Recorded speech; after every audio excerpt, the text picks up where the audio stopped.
The United States has a long history of involvement in regime change in Latin America. Throughout the Cold War, the US government viewed Latin America as a battleground in its ideological struggle against communism. In pursuit of this goal, the US government supported many military coups, funded anti-communist groups, and intervened in the political affairs of many countries in the region. These interventions often had disastrous consequences for the countries involved and their people. One of the most significant examples of US involvement in regime change in Latin America is the overthrow of the democratically elected government of Guatemala in 1954. At the time, Guatemala was led by President Jacobo Arbenz, who had implemented a series of progressive reforms that threatened the interests of the United Fruit Company, a powerful American corporation with significant land holdings in the country. The US government, through the CIA, supported a coup led by Carlos Castillo Armas that ousted Arbenz and installed a military dictatorship that lasted for decades. The consequences of the US-backed coup in Guatemala were devastating. The new military regime launched a brutal campaign of repression against political dissidents, labor unions, and indigenous communities. Tens of thousands of people were killed, tortured, or disappeared, and the country remained mired in political instability for decades.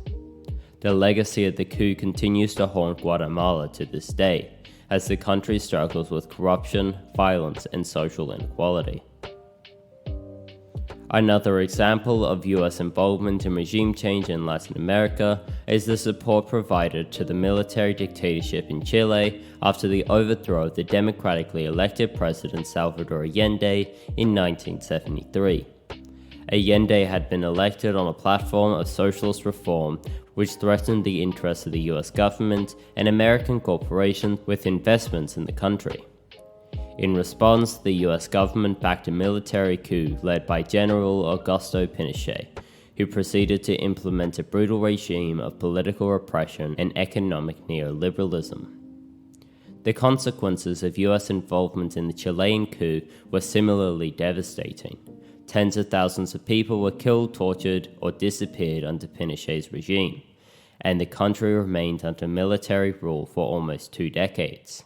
The US government's support for the Pinochet regime damaged America's reputation in the region and contributed to anti-American sentiment across Latin America. Other examples of US involvement in regime change in Latin America include the interventions in Nicaragua, El Salvador, and Honduras in the 1980s, which were aimed at countering left-wing guerrilla movements. These interventions led to civil wars, mass displacement, and human rights abuses, and contributed to the destabilization of the region for years to come. Cuba is another example of US involvement in regime change in Latin America. In 1959, a revolution led by Fidel Castro overthrew the Cuban dictator Fulgencio Batista, who was backed by the United States.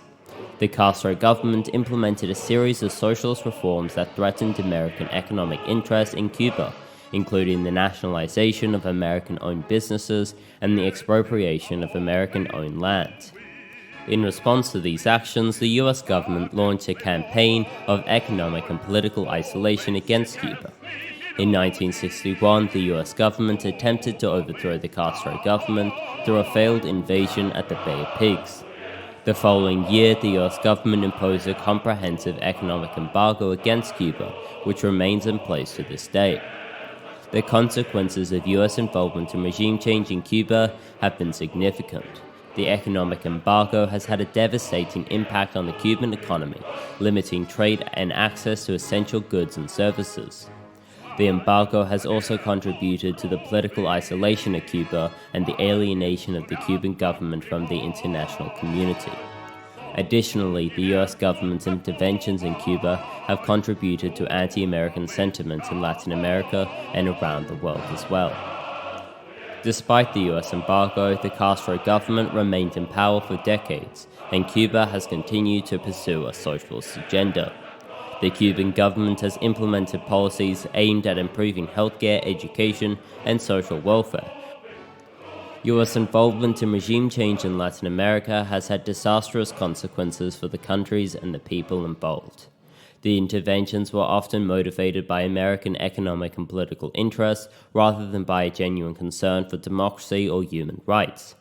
The legacy of these interventions continues to shape the political and social landscape of Latin America today, and it will take significant efforts to repair the damage done by US interventionism in the region. Thank you for watching this video. Please subscribe, please like, and I hope to see you again shortly.